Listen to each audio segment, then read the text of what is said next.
துணை முதல்வர் உதயநிதி ஸ்டாலின் அவர்களுடைய ஜாதக அமைப்பை பார்த்தீங்கன்னா செவ்வாயின் ஆதிக்கம் நிரம்பியது. சரி. அதனால தான் அவங்களுக்கு பார்த்தீங்கன்னா ஃபோர்ஸ்ஃபுல்லா உள்ள கார் ரேஸ் அதை பயன்படுத்தினாங்க. விளையாட்டுத்துறை அவங்க தேர்ந்தெடுத்தது அதுவுமே பார்த்தீங்கன்னா அவங்களுடைய ஜாதக அமைப்பு தான். விளையாட்டுக்குரிய பாவம் அப்படின்னு இருக்கு, அங்க தொழில் ஸ்தானாதிபதி இருக்காரு. அப்போ அவங்க விளையாட்டுத்துறையை தேர்ந்தெடுத்ததுக்கு பின்புலம் ஜோதிடம் தான். இன்னும் பாத்தீங்கன்னா அது 5ஆம் பாவம்னு சொல்லுவாங்க. 5ஆம் பாவத்துல அவருடைய தொழில் ஸ்தானாதிபதி இருக்காரு. இன்னும் வெற்றி ஸ்தானாதிபதியும் அங்கதான் இருக்காரு. அப்ப நீங்க சமீபத்திய சில நிகழ்வுகள் எல்லாம் பாத்தீங்கன்னா ஸ்கவுட் ப்ரோக்ராம் பண்ணாங்க.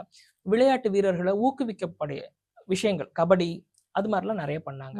இப்ப நீங்க அது ஒய்ஆர்சி பண்ணிருக்கலாம், ஜேஆர்சி பண்ணிருக்கலாம்.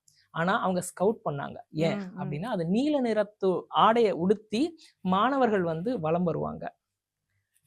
நீங்க அதெல்லாமே பாத்தீங்கன்னா ஜோதிட ரீதியான வழிகாட்டுதல் தான்.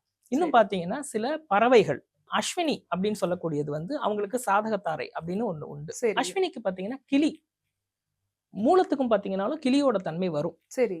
அப்போ அந்த கிளிக்கு வந்து உணவு கொடுக்கும் போது அவங்களுக்கு சூழல்கள் ஃபேவரா அமையும்.